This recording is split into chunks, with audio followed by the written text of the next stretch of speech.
করছে।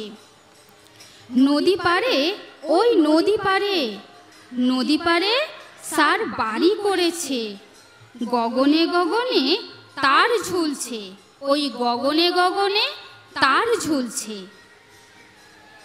বাচ্চারা বলছে, গুরুদেব ওই দেখো বাড়িটা কেমন চকচক চকচক করছে। ও বাঁশ মাপে আর টাকা মাপে, এখন না ও অনেক ধনী হয়েছে। গুরুদেব বাচ্চাদের সব কথা শুনে হনহন করে হেঁটে নদীর ওপারে গেল। গুরুদেব শিষ্যের গেটের সামনে দাঁড়িয়ে জোরে জোরে মন্ত্র পাঠ করছে। হ্যালো ষাঁড়, হ্যালো হ্যালো ষাঁড়, হ্যালো হ্যালো হ্যালো ষাঁড়। সকল প্রহরীরা তখন ছুটে এসেছে। প্রহরীরা তাকে বলছে, ও বুড়া বিগলাবি না, কি ষাঁড় ষাঁড় বলছিস? ষাঁড় ষাঁড় বলছিস কেন রে, বল স্যার। গুরুদেব বললেন, কি ষাঁড় নয় স্যার। এদিকে গুরুদেবের গলার আওয়াজ শুনে শিষ্য শিষ্যাও তখন ছুটে এসেছে। তাদের পরিদেহ বস্ত্র দেখে হাতে গুরুদেবকে দেওয়ার জন্য সোনার খুব বড় হার দেখে এমন সময় হঠাৎ করে মিউজিক বেজে উঠল।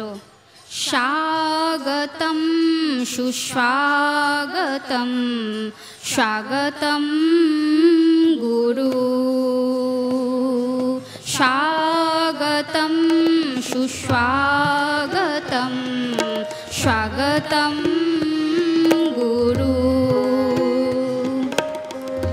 গুরুদেব বললেন, বাঁশটা কোথায়, ওই বাঁশটা কোথায়? শিষ্য বাঁশটা আনলে তিনি বললেন, এই বাঁশটা যত গণ্ডগোলের। এই বলে বাঁশটাকে ভেঙে একেবারে চুরমার করে দিলেন। গুরুদেব কিন্তু সোনার হারটা নিলেন না। তিনি তখন বললেন, সেই যে তোদের নিজের হাতে গাঁথা টগর ফুলের মালাটা। এই কথা শুনে শিষ্যা প্রণাম করে হাত জোর করে কেঁদে কেঁদে বলছে, গুরু তুমি অভয়দাতা বটো, তাই সাহস কইরে বলুছি। হ গুরু, সেদিন তোমার জামার পকেট হইতে যত টাকা চুরি করেছিলাম তত টাকা না রোজ রোজ জমায়।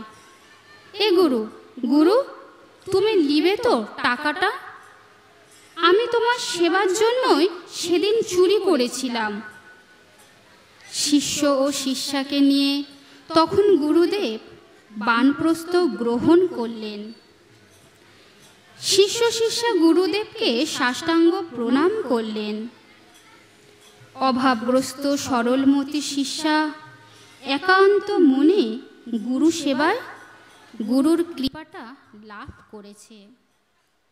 শিষ্যা গুরুকে বলছে, হ্যাঁ গুরু, আপনি তো বলেছেন ব্রহ্মদাতা গুরু পরহ, অর্থাৎ সবার শ্রেষ্ঠ হইল গুরু। গুরু হইল ব্রহ্ম জ্ঞান দাতা। আবার বলেছেন, শিবে রুষ্টে গুরুত্রাতা, গুরৌ রুষ্টে ন শঙ্করঃ। অর্থাৎ শিব যদি রেগে যায় তখন গুরু বাঁচায়, কিন্তু গুরু রেগে গেলে শঙ্করও বাঁচাতে পারে না। সেবা না করলে কি হয় তুমি শুনাইছ, অন্যথা তু কৃতঘ্ন স্যাৎ, কৃতঘ্নে নাস্তি নিষ্কৃতিঃ। গুরু সেবায় তৎপর না হইলে কৃতঘ্ন হয় আর নিষ্কৃতিও পায় না। তুমি গুরু কত কত কাহিনী শুনাইছ। এক শিষ্যকে মন্ত্র দিয়ে গুরু বলল, দেখ কাউকে এই মন্ত্রটা শোনাবি না, যে শুনিবে সেই কিন্তু মুক্তি পাইবে।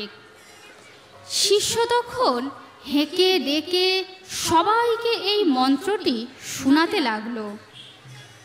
গুরু এটি শোনা মাত্র ছুটে এলেন আর শুনলেন যে শিষ্য তখন বলছে, হে গুরু, আমি নরকে যাই ক্ষতি নাই, লক্ষ লক্ষ মানুষ মুক্তি পাবে। আবার অথর্বণের কাহিনীও তো বলেছ গুরু। ইন্দ্রদেব অথর্বণের তপস্যায় মুগ্ধ হয়ে বলেন, দেব দেব, তুমি যা চাইছ তাই তোমাকে আমি দেব, কিন্তু তুমি এটা কাউকে দিবেক নাই। যদি কাউকে দাও তাহলে তোমার মাথাটাই রইবেক না, কেটে দিব একেবারে মুন্ডপাত। মুনিবর তাতেই রাজি হলেন। এদিকে অশ্বিনী কুমারদ্বয় এসে অথর্বণের চরণে পড়ে প্রার্থনা করছে ব্রহ্মবিদ্যা শেখার জন্য। মুনিবর তখন অশ্বিনী কুমারদ্বয়কে ইন্দ্রদেবের সাবধান বাণীটা শোনালেন।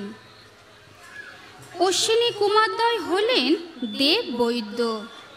তারা তখন বলেন, ভয় নেই, যদি আপনার মাথাটা কেটে দেয় না, তাহলে এই মাথাটা সরিয়ে ঘোড়ার মাথা বসিয়ে ব্রহ্মবিদ্যা শিখে পুনরায় আগের মতো আপনার মাথাটা আমরা লাগিয়ে দেব। এই সংবাদটি ইন্দ্রদেবের কাছে পৌঁছাতে ইন্দ্রদেব তো রেগে ক্ষেপে গিয়ে একেবারে মুনিবরের শিরচ্ছেদন করে দিলেন। অশ্বিনী কুমারদ্বয় সব শুনে ফিরে এসে মুনিবরের মাথাটি পুনরায় আগের মতো লাগিয়ে দিলেন। শিষ্যা বললেন, গুরু, তোমার ছিলাটা সবসময় বলে যে গুরু কত কত কিছু শেখায়, কিন্তু আমরা সব ভুলেই যাই। তাই হে শ্রদ্ধালু শ্রোতা, সদা সর্বদা ভক্তিরই জয় হয়। হ্যাঁ শ্রোতা, সদা সর্বদা ভক্তিরই জয় হয়। হে শ্রদ্ধালু শ্রোতা, আজকে লীলা কথা শান্ত হওয়ার পূর্বে দু বাহু তুলে মনের আনন্দে একবার নেচে নিন। মনে করুন আপনারা সকলে গৌরহরির সামনেই নৃত্য করছেন।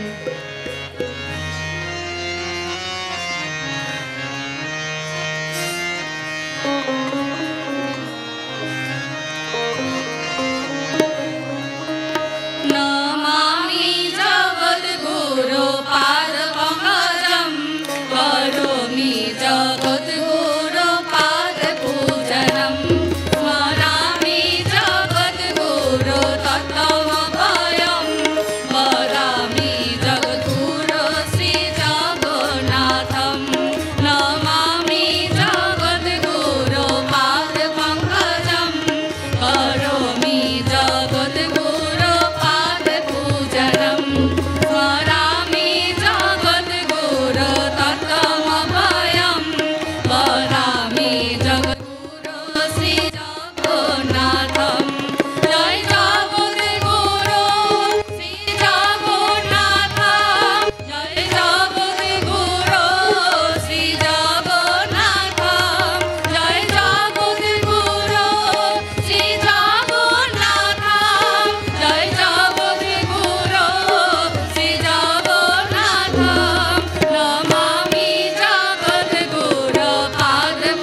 শ্রোতা, আপনাদের শ্যামলা কাজলা গ্রামের অসীম মাধুর্য মণ্ডিত শোভা ভক্ত সমাজের দর্শনে আমাদের মনে অনির্বচনীয় ভাব ভক্তি বিস্তার করছে।